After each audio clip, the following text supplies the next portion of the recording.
اهلا بيكم وحلقة جديدة. يا ترى انت تعرف ان 10% من سكان العالم بيموتوا نتيجة السكتة الدماغية. ايه هي السكتة الدماغية او الجلطة الدماغية؟ الاعراض بتبدأ فجأة جدا. الشخص المصاب بيحس بصداع رهيب جدا، ما بيقدرش يفتح عينه من كتر الصداع والألم، يبتدي ان هو مش قادر يشوف كويس، في زغللة في الابصار. تاني حاجة بيحس بتنميل في وشه وتنميل في دراعه. تالت حاجة بيحس ان هو مش قادر يتكلم في تقل في لسانه تقيل جدا فمش قادر يتكلم. ده غير كمان صعوبة في الحركة. المشكلة ان احنا في اغلب الحالات اللي بيجيلنا فيها صداع بنستسهل الموضوع وبناخد اي مسكنات، بس الحقيقة ان الصداع ده بيبقى رسالة من المخ او من الجسم ليك ان في حاجة غلط.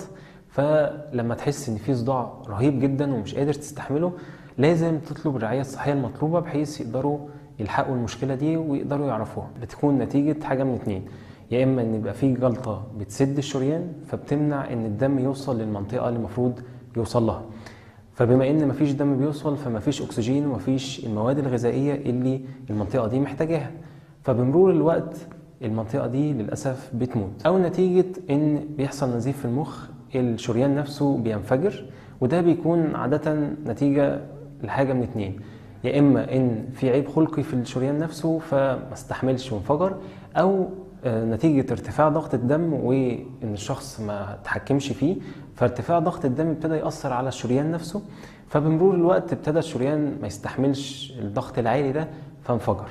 فلما بينفجر الدم بيبتدي يتسرب زي اكنك بالظبط في ماسوره وبدات تسرب. يا ترى ايه العوامل اللي بتزود من نسب اصابتنا السكتات الدماغية؟ اول حاجه مرض ارتفاع ضغط الدم وعدم التحكم فيه، مرض السكر وبرضه عدم التحكم فيه بالادويه المناسبه والجرعات المناسبه، السمنه، قله النشاط الرياضي، التدخين، ارتفاع نسبه الكوليسترول ونسبه الدهون في الدم، واستخدام حبوب منع الحمل. في كلمه سحريه اسمها think fast. ايه الفكره من المصطلح ده او من الكلمه دي؟ فاست اول حرف الفيس، الوش. انت بتطلب من المريض كذا حاجه. اول حاجه ان انت تطلب منه ان هو يا اما يبين سنانه او يبتسم.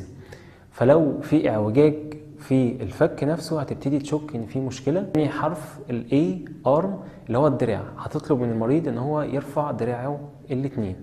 ففي مريض السكته الدماغيه هيرفع دراع ودراع تاني مش هيقدر يرفعه، او ممكن يرفع الدراعين والدراع التاني يقع منه او يسقط منه ما يقدرش يتحكم فيه.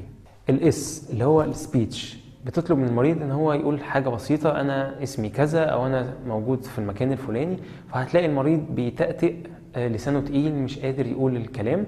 ففي الوقت ده هتتاكد ان هو عنده سكته دماغيه. فالحل ان انت تكلم الاسعاف باسرع وقت، اللي هي حرف التي من كلمه فاست تايم.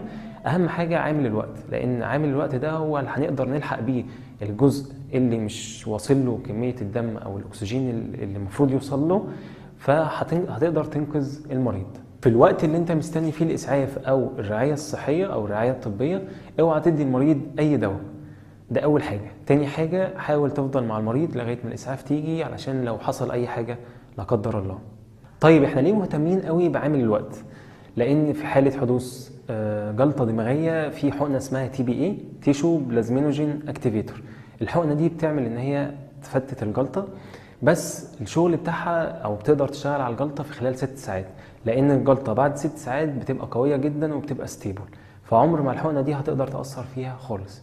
علشان كده بنبقى محتاجين نركز على عامل الوقت بحيث نقدر نلحق الجزء المتضرر من المخ ونلحقه قبل ما لا قدر الله يموت. لو عجبتك الحلقه وحاسس ان انت تقدر تفيد بيها غيرك، اعمل لها شير وما تنساش تعمل لايك وسبسكرايب على القناه. وشكرا.